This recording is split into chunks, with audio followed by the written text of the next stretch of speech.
We, the jury, find the defendant, Joel Michael Guy, guilty of first-degree premeditated murder of Joel Guy Sr. Count number 2, please.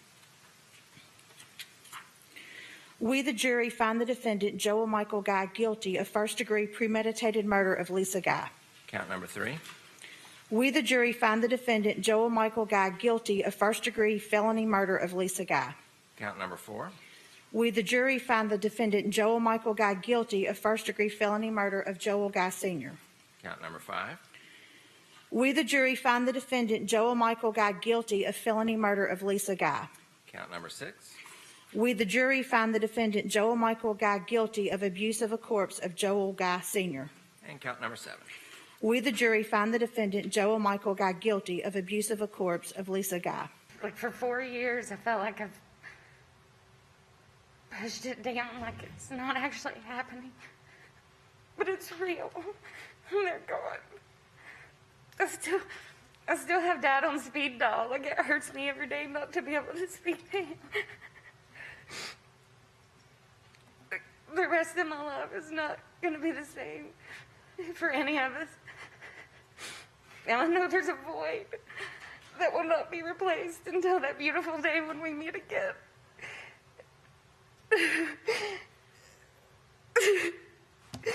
Thank you, Your Honor. I'm sorry.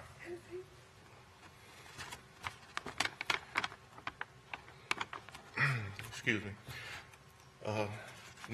The next day after we buried Joel and Lisa, my mother died. They fought to bring her back. She truly died of a broken heart. There are 3 deaths on your hand, on Joe Michael Guy Jr.'s hands. My grandchildren lost their great-grandmother. My stepson lost his grandmother. And I lost my mother. On that day, I lost my family. My mother is gone. My sister is gone. The world has forever changed. The impact of this crime is notorious. My grandchildren's grandchildren will be able to read about this horrible, disgusting crime. We will never, ever be the same. Thank you, Your Honor. Thank you.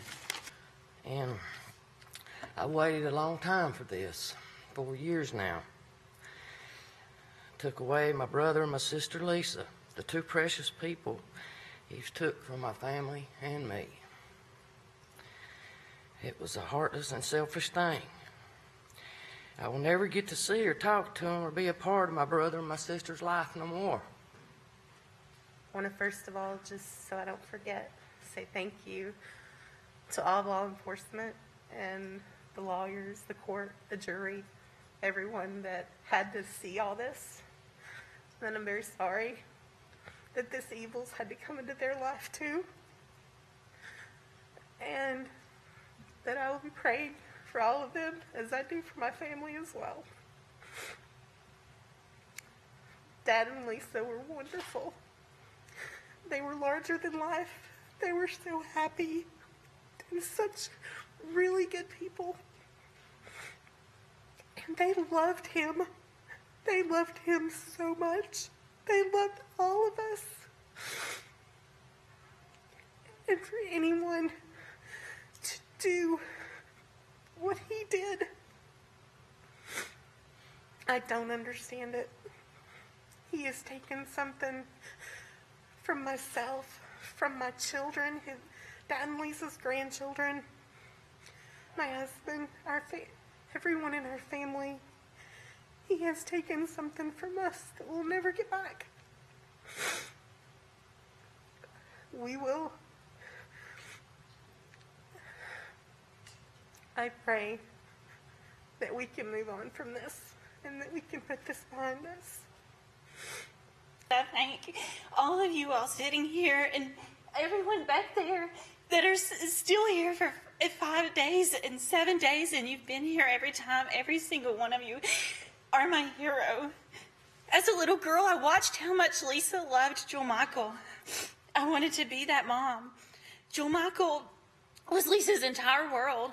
I am angry for my dreams being destroyed, but I'm not the only one that's been affected. This has impacted my kids, and for that I will never be able to forgive.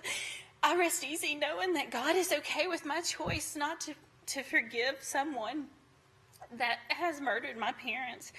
I had to spend the last 4 years saving my kids' soul, their spirits, and their hearts. I have spent the last 4 years cleaning up a mess. No one will ever know what it's like to be a child having to hear that your grandmother's head was cooking in a pot because the person that did it had the perfect childhood. You will never know what it is like to have to tell your children that their grandparents have been chopped up and put in acid. Can my kids ever trust again? Would I ever really be able to trust again? I was always so proud of Lisa, and I told everyone that she was the best stay-at-home mom. I mourn for my dad, and know I keep talking about Lisa. I mourn terribly for my dad, I do. But I grieve and rage for Lisa. I rage for her from the mother's point of view. I cry for her because I wonder if when she realized the love of her life, the only son she had, the child that she gave her entire life to, was about to murder her. I wonder if at that moment when her heart was broken, did she even fight? Thank you. Thank you. I'm sorry.